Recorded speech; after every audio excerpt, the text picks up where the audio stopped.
Welcome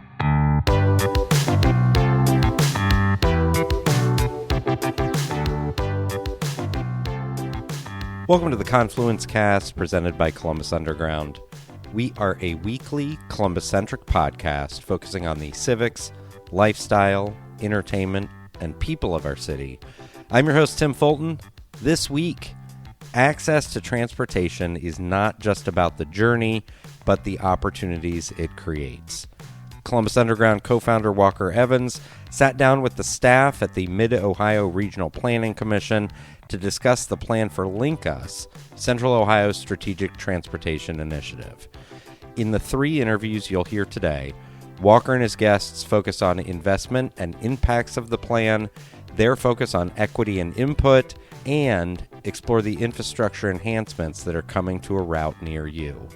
You can get more information on what we discussed today in the show notes for this episode at theconfluencecast.com.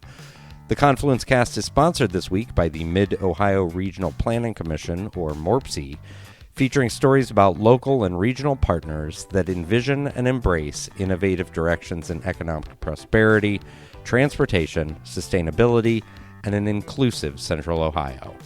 MORPC's transformative programming, innovative services, and public policy initiatives are designed to promote and support the vitality and growth in the region. For more information, please visit morpc.org. Enjoy the interview. To start, do you want to say your name and your title and all that? Hi. Hi. I'm Maria Schopper. I'm the Associate Director of Transportation Planning with the Mid-Ohio Regional Planning Commission. Cool. So for the uninitiated person, can you give us sort of an easy overview of what LinkUS is? Sure. Yes. So LinkUS is about connecting people with opportunities. Mm-hmm. And we're connecting people with opportunities via investments in transportation and mobility, as well as creating walkable, connected development to serve all people and bring the opportunities closer together so they're easy to access via all modes of transportation. Cool. Well, I know a little bit about how this sort of dates back to the Insight 2050 study. So I think that was published or began in 2014. Yes. That's almost 10 years ago at this point, and I know there's a lot of work that goes into these sorts of things. Can you maybe walk us through a little bit of the timeline from that study when it was published and how LinkUS was sort of born out of that? Yes, yeah. Absolutely. So yeah, like you said, like 10 years ago, we've been growing for 10 years as a region. We've been expecting to grow, out to 2050 for at least 10 years now. Mm-hmm. And so back in 2014 timeframe, MORPC led the region in the Insight 2050 study, which was a study to understand how we grow and the different ways we grow as a region can impact things like land consumption, the environment, the cost of traveling, and the cost of living, basically. Mm-hmm. It's all interconnected, right? Right, yeah. right. So that study gave us the information we needed in order to kind of create a strategy of, all right, well, how can we accommodate this growth? We know it's coming. Mm-hmm. We can't stop it from coming. So how can we grow in a responsible way and accommodate this growth?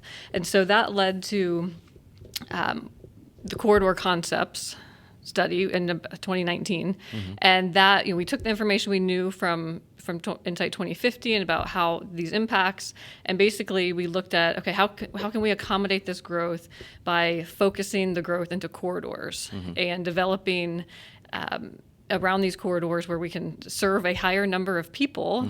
Mm-hmm. Via transportation, as well as decrease the costs to serve these people, yeah. As well as just making living and making accessing different opportunities more affordable. Yeah, and a lot of those corridors are sort of existing areas of density and growth. So it's not about creating new corridors. It's about sort of building on where you already see success, right? Exactly. Yeah. Yes, and also as part of that, within that time frame, CODA developed what they call their next gen plan, where they had identified, I think, close to 20 corridors that could accommodate rapid transit. Mm-hmm. And so from that, that led into the Insight 2050 corridor concepts, where it kind of narrowed down to 5 or 6 corridors that could best accommodate that growth in the transportation. And then we were able to, as a region, fold that into our metropolitan transportation plan, which kind of laid the groundwork for how we might, as a region, might fund this type of transportation investment. And so here we are with LinkUS, and that LinkUS is the implementation of this decade-long planning effort. Nice. You mentioned how a lot of these things are all interconnected, from housing to jobs. Why the focus on transportation? Why is that sort of like the key piece of infrastructure with these types of plans? Well, with transportation, the cost of transportation and getting around, everybody has to move around to access work, education, just their daily needs. And so right now, the way to get around primarily in Central Ohio is by owning a car. And we know that, I think today I believe the number is 40% of, let me check that number. Sure. 40,000 Franklin County residents lack access to a personal vehicle. Gotcha. And so, that creates barriers to opportunity, and so that we know that transportation is a large component of just a household cost, the cost of living. And so, if you can not have to own a car, maintain a car, you can hop on transit and access your daily needs, that cuts down on the cost of living significantly. Yeah. And it's probably worth pointing out, too, that most trips are taken in a single occupant vehicle as well. So it's a very underutilized mode of transportation as well. Right. Yeah. So, you mentioned mass transit, rapid transit. It sounds like the LinkUS plan is to move forward with BRT. Can you tell us a little bit about what BRT means to someone that might not have heard that term before, and why we're taking that route instead of a fixed rail system like a light rail system or something like that? Yes, that's a great question. So BRT stands for Bus Rapid Transit, and I think a lot of people can get hung up on the B part, which is the bus, but I like to emphasize the rapid in transit. So Bus Rapid Transit, and it is a high-capacity premium transit service with amenities, many of the same amenities you will see in a light rail mode, and there's multi-level boarding, there's off-board fare collection. They also will have a modern design, modern station designs, a much more robust and place to get on the transit line. More, not just a sign in the ground in the middle of grass. And it also has dedicated lanes, so dedicated right-of-way. That means a transit-only lane. It would have a transit signal priority. So as the transit vehicle approaches an intersection, they can have high technology communication where it can talk to the signal, and it can get the priority green while the other vehicles, single occupancy vehicles, have to wait. So yes, we are looking at bus rapid transit, and I think the question of that bus rapid transit has been identified for the 3 corridors that are in development currently. So that would be West Broad, East Main, and the Northwest Corridor, which is primarily Olentangy River Road. Gotcha. And I also should start with. Each of those corridors were studied separately and looked at what mode makes sense for this corridor. Light rail was considered for each of those corridors, and bus rapid transit was identified, I think, for a couple different reasons. So first of all, it's cost. I recall Shannon Hardin, maybe in one of our recent interviews with him, talking about how, just being responsible with taxpayer dollars, with a very large investment like that, you can either get one light rail line or you get an entire BRT system. It's like multiple degrees of cost between the two types of systems. Yes, and I'm off the top of my head, so the typical, like on a cost per mile basis, the typical BRT system is about 20% of the cost of a fixed rail system. So it's like a 5x Exactly. return. Yeah. So that's was a big component of the decision to look at BRT. But I think more importantly, when we look at like the benefits that we get from bus rapid transit and light rail, they're largely similar. And I will point to Cleveland, which has a bus rapid transit system, and their original BRT program cost about $50 million, and that investment has delivered $114.5 million gained for every dollar spent on their BRT implementation. Nice. And so, do you know how that measurement's gained? Is that like transit-oriented development, or is that just economic impact? Yes. So it's the value of office space. The value of office space within a quarter mile of that BRT line is 18% higher than comparable space outside of the outside of the walking distance of the BRT. Yeah. So just looking at new jobs generated. So the impacts and benefits that we gain from BRT are very similar, and as well as I mentioned the dedicated right of way with BRT, and I should say that we're looking at BRT now, and we can expect all of the benefits, and that's not to say that sometime in the future, we couldn't explore options for light rail. Sure, it doesn't preclude that from happening. And I will also mention we're partnering with the FTA, the Federal Transit Administration, to fund the BRT, and that's a large. We're depending on federal investment for a large portion of funding the transit system. And so when working with the FTA, they want to see a level of density to support ridership of the transit corridor. And so when looking at the different levels of density, it was determined that bus rapid transit was the most appropriate for based on some of their criteria for identifying which funding levels they're willing to invest. Nice. On Columbus Underground, we talked to a lot of people about a lot of the different plans going on. There was a Rapid 5 update the other day. We've been talking to folks about the ongoing downtown development plans. There's the Zone In initiative to upgrade the city zoning code.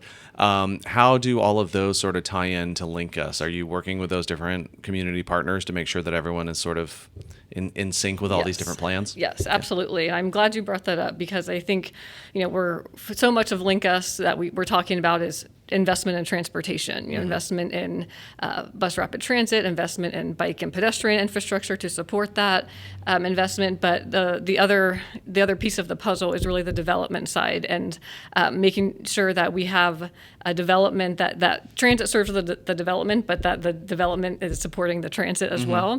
And so you mentioned Zone In. The Zone In team has prioritized the LinkUS corridors as they look at updating the zoning code, as the city updates the zoning code. So looking at the form and function of the development in those corridors. So are the buildings close to the street where you can you don't have to walk down a driveway half a mile just to get to your final destination. And then we are also working with other jurisdictions along each of the corridors, working with CODA and we've applied for a grant, some grant funding to develop a equitable transit-oriented development policy and tool, I should say.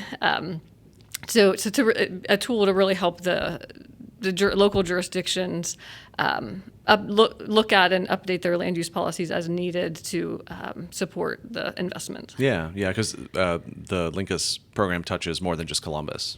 Right. Where the Zone In is Columbus specific. Exactly. Yeah. So what happens next? What are we going to see? When are things going to start happening or being announced?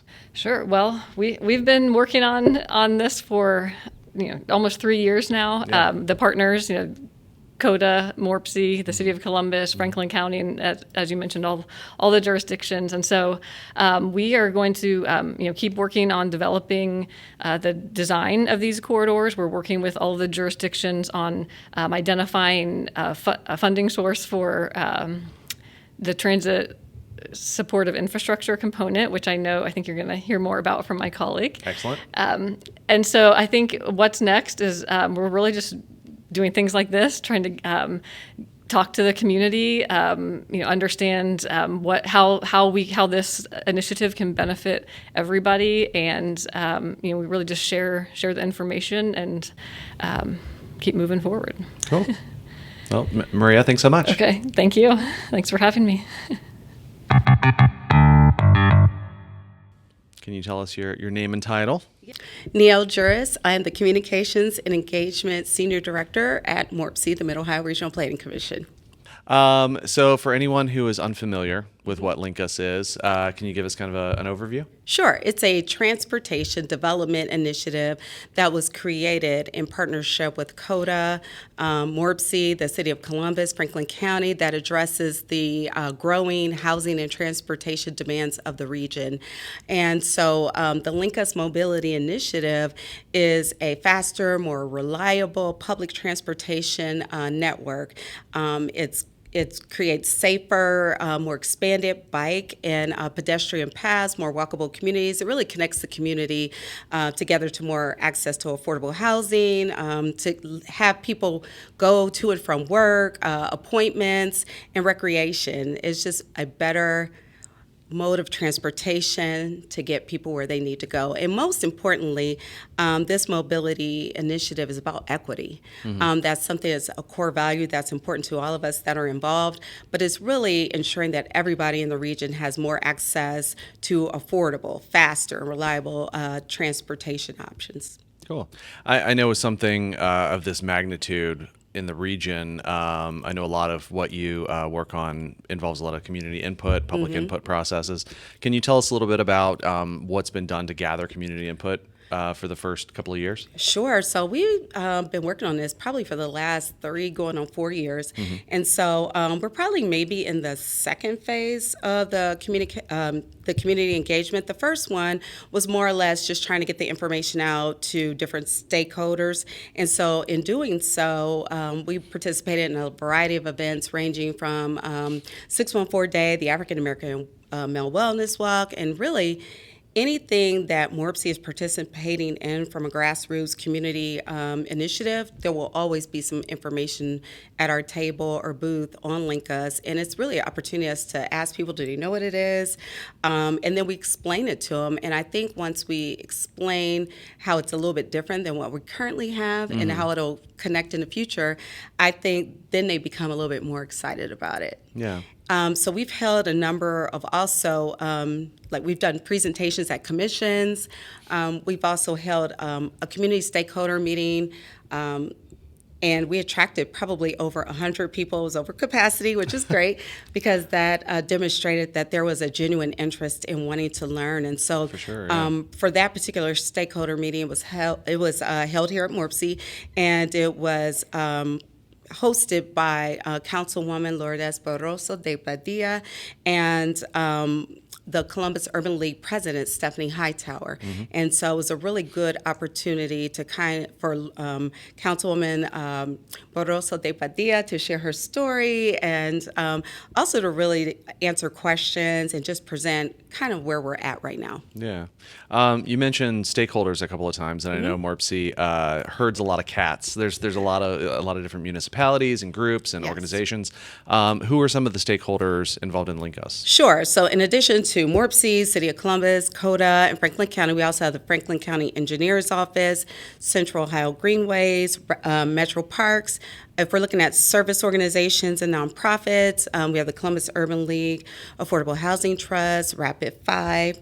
We also have the, in the private sector, it's One Columbus Partnership, the Columbus Black CEO Collective, and a variety of developers. And then for alternative transportation mobility, Yay Bikes, Transit Columbus, and faith-based communities are among some of the I would say key stakeholders, if you will. Yeah, nice. Sounds like the whole community, basically, right? Yeah. We would love it for it to be that way. Yeah. So I know a lot of the initial planning for this got started before the pandemic. I'm sure there's been some pivoting along the way. Can you tell us a little bit about what's changed? Has that affected our growth? What's changed with the plan since then? I would say, of course, during the pandemic, much like everyone else, we had to shift from in-person to virtual meetings. During that time, I think we did a lot more listening and engagement through, digital engagement, just kind of looking at people's comments on social media, getting feedback on different aspects of LinkUS.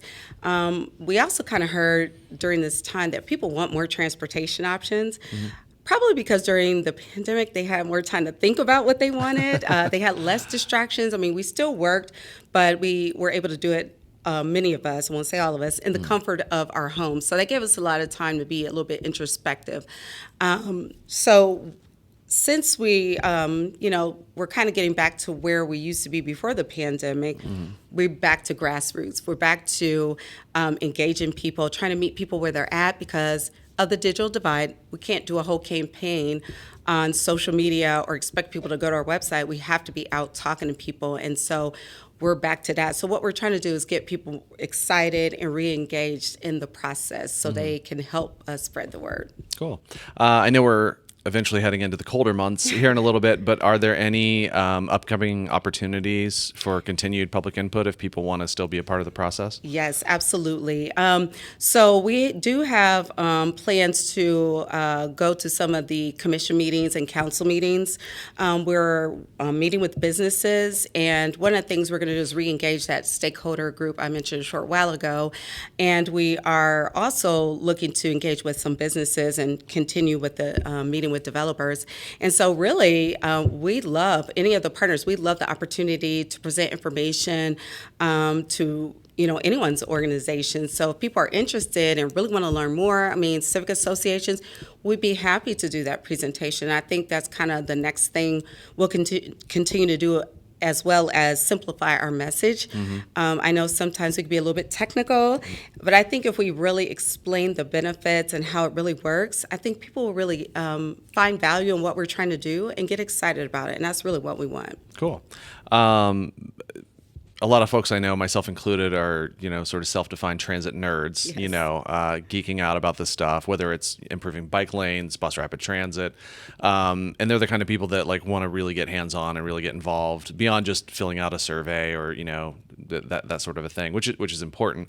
But are there other ways they can advocate or really help spread the word on this? Oh, I'm so glad you asked that question. One of the things that we want to try to get people to be our LinkUS ambassadors. So, getting the information, sharing it with their organizations, their businesses, their networks, and really just informing people about the importance of this new and much needed transformative transportation and housing initiative. And I say housing and transportation because there's some integration between that. And so we can't overlook that connection. There's also a monthly newsletter on the LinkUS Columbus.com website. I believe it's monthly. It's a digital newsletter, and you can sign up and get all the updates. Social media, following on social media, and really I believe you can request, again, to have representatives or members of the partners or stakeholder groups come out and do presentations or answer any questions. And then as a transit enthusiast, I would encourage you to tap into your transportation networks, be vocal about what this change could mean, how it can create a better, region, environment, and really improve the quality of life, not only for you, but for everyone across the region and the community. Cool. Neil, thanks so much for joining us today. Thank you. Can you tell us your name and title, just to kick things off? Yes, I'm Elliot Lewis. I'm a senior planner here at Morpsey. Cool. So for anyone tuning in, maybe for the first time, and not knowing anything about LinkUS, tell us in your words, what is LinkUS all about? LinkUS is about expanding mobility options for everyone, everywhere, through multimodal. So everyone hears LinkUS, and if they know a little bit about it, they hear about the high capacity rapid transit, the bus rapid transit corridors. But it's so much more than that. We're expanding other bus service by like almost half, like 40% at least.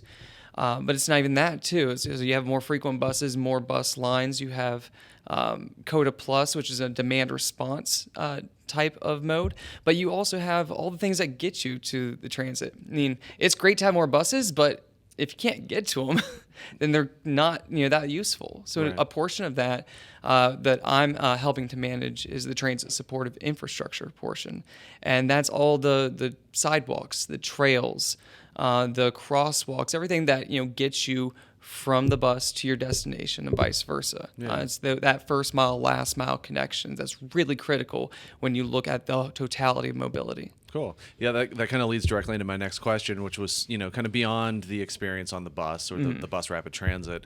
What does this program mean for sidewalk improvements, crosswalk improvements, maybe, safer crossings, especially on some of these really wide corridors like Broad Street?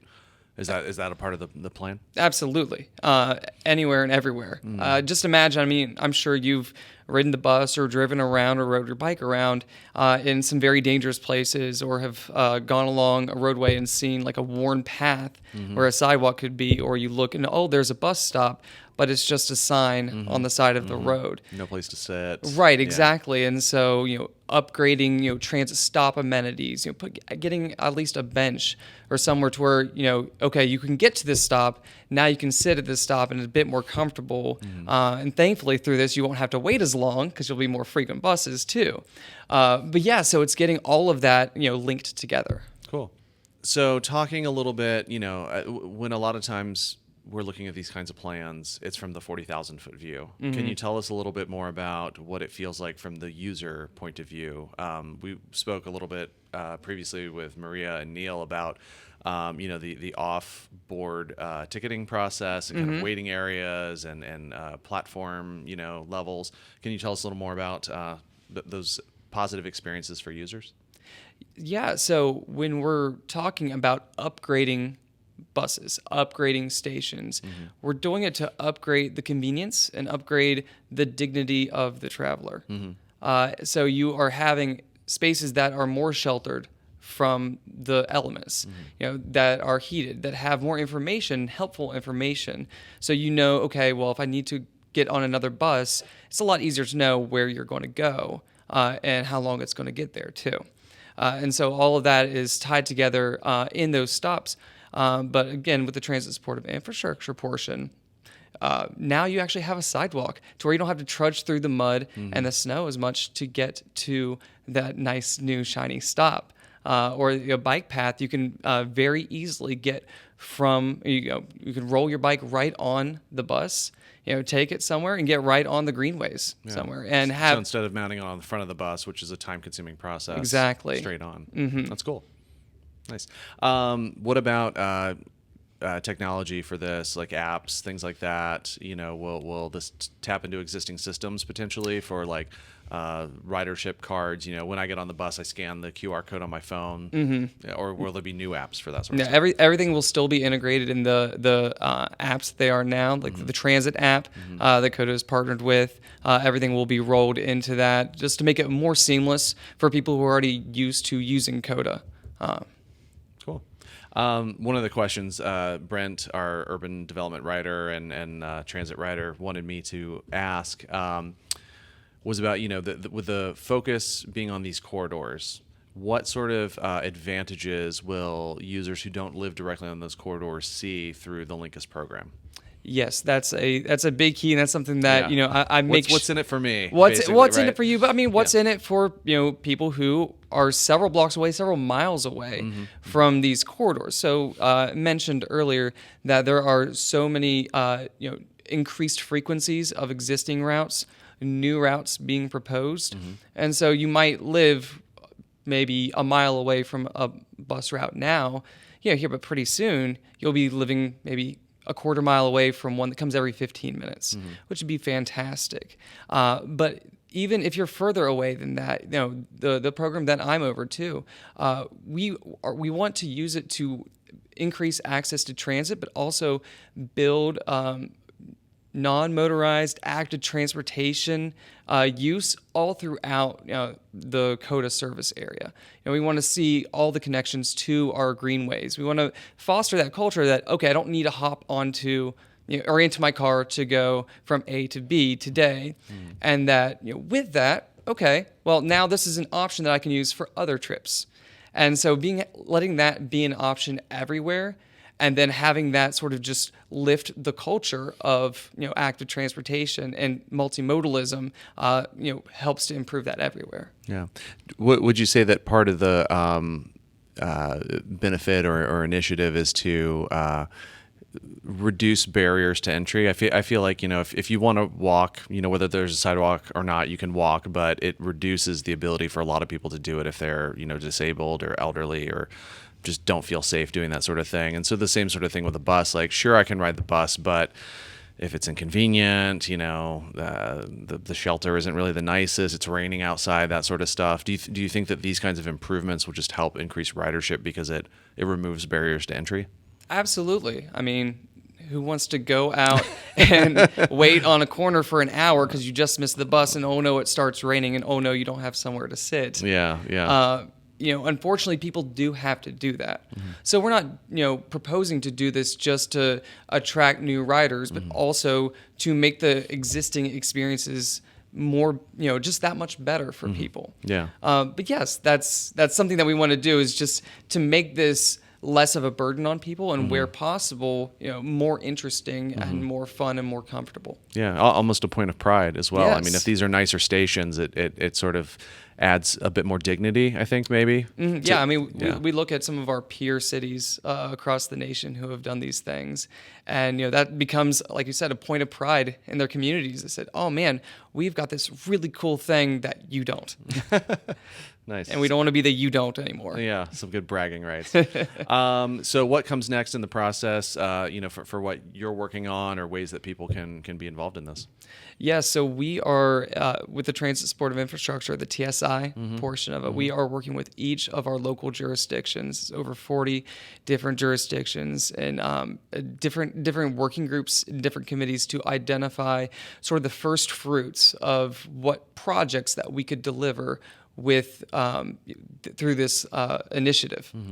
And so we have been sitting down literally at this table and other tables, multiple jurisdictions coming together and actually collaborating and not competing to figure out what connections can we make within our communities, but also between. How do we get from Grandview Heights to Columbus? How do we go, from Reynoldsburg out? All of these things have been a big process, I'll say that. A lot of coordination, but a lot of productivity to do that. So what we're doing right now is we are identifying those priority projects within our communities, within the CODA service area, to identify and to prioritize and to develop as we go into next year and beyond, to show that, this is what is going to be built in your neighborhood on your street. Cool. That's really awesome. So we end every episode of the Confluence Cast with a set of questions. What do you think Columbus is doing well, and what do you think Columbus is doing not so well?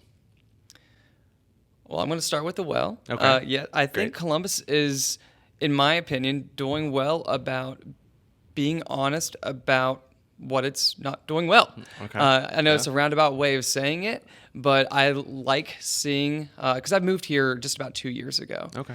From Chicago, and I'm originally from West Virginia too. So kind of, on the ends of the spectrum of rural versus urban. And I really like the idiosyncratic kind of neurosis here in Columbus, because everyone's like, Columbus should be this, Columbus should be that, but no one can ever really describe what Columbus is. Right. And in a way, I kind of like that, because it is sort of a blank slate, if you will, or at least something that is a different canvas to different people. Yeah. And you can set off and do something that you might necessarily be able to do in a larger or smaller place and be pigeonholed somehow. Gotcha. So we're open to ideas and change and that sort of Exactly. thing. Yeah. So what is Columbus doing not so well? Well, It's something that unfortunately we can't change, but I just got back from Denver. I'm from West Virginia. I love the mountains. I'm a born and raised mountaineer. Yeah. And boy, if I don't miss those hills. But we have some really great ravines, some very topography that I love running through. The Quarry Metro Park has Quarry Metro a Park. little bit of topography Yes. there. Yeah. Yes. So it's not all, flat farmland, thankfully. Yeah. Well, the usual host of this podcast, Tim Fulton, is back on a big kick about Columbus building a mountain. There was an initiative probably 10, 15 years ago on this topic, and so maybe that will be a future episode. Maybe. Yeah. Cool. Thanks again for joining us. Thank you.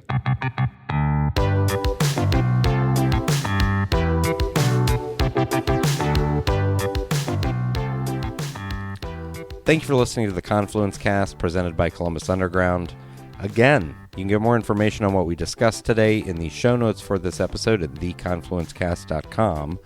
Please rate, subscribe, share this episode of the Confluence Cast with your friends, family, contacts, enemies, your favorite commuter. If you're interested in sponsoring the Confluence Cast, get in touch with us. We can be reached by email at info@theconfluencecast.com. Our theme music was composed by Benji Robinson. Our producer is Philip Cogley. I'm your host, Tim Fulton. Have a great week.